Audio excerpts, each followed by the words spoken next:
Kisah ini terjadi di salah satu gunung di Provinsi Jawa. Bermula dari sekelompok pendaki, Risa, Tony, dan teman-temannya yang berniat menikmati alam. Namun, petaka dimulai ketika norma dilanggar.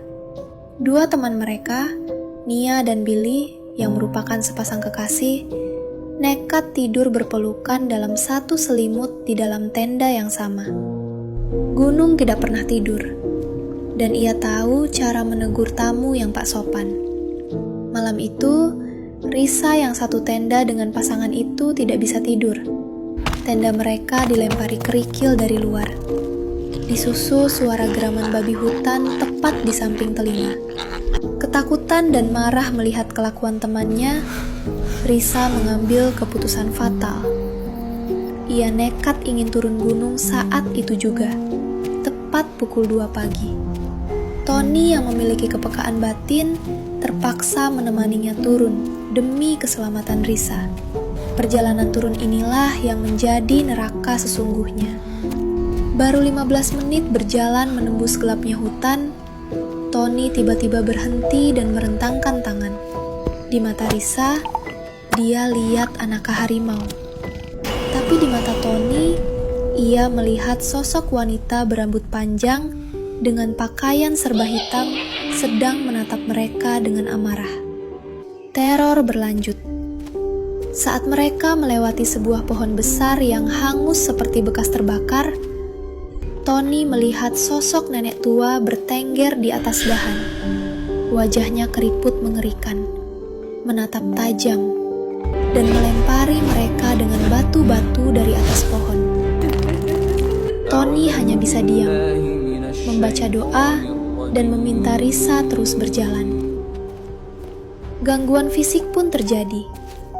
Tubuh Tony tiba-tiba ditarik paksa dari belakang oleh sosok tak kasat mata hingga ia terpelanting dan jang tangannya putus. Namun, Tony langsung bangkit, tak ingin Risa panik. Puncaknya terjadi ketika Tony memberi peringatan keras. Apapun yang kamu dengar di belakang, jangan pernah menoleh. Tak lama, terdengar suara benda jatuh yang sangat keras di belakang punggung mereka. Risa mengira itu pohon pisang roboh. Tapi Tony tahu kebenarannya. Itu adalah pocong dengan wajah hancur. Tanpa pikir panjang, Tony menarik tangan Risa dan memaksa lari sekencang-kencangnya.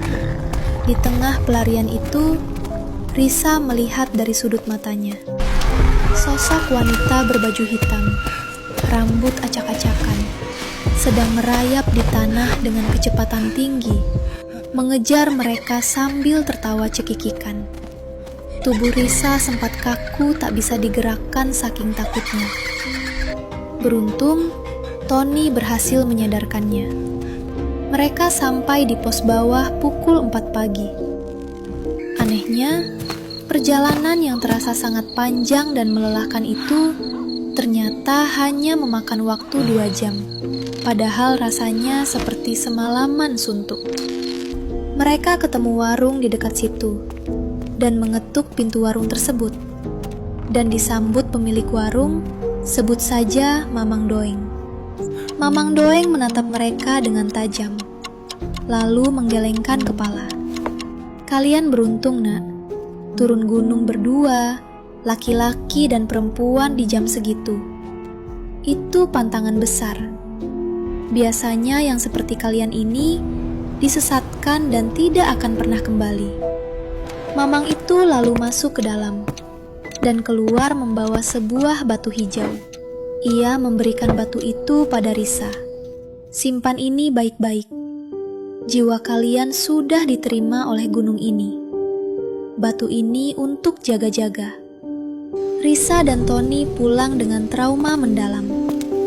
Mereka sadar, malam itu mereka bukan hanya melawan lelah, tapi melawan maut akibat melanggar aturan tak tertulis di tanah yang bukan milik manusia.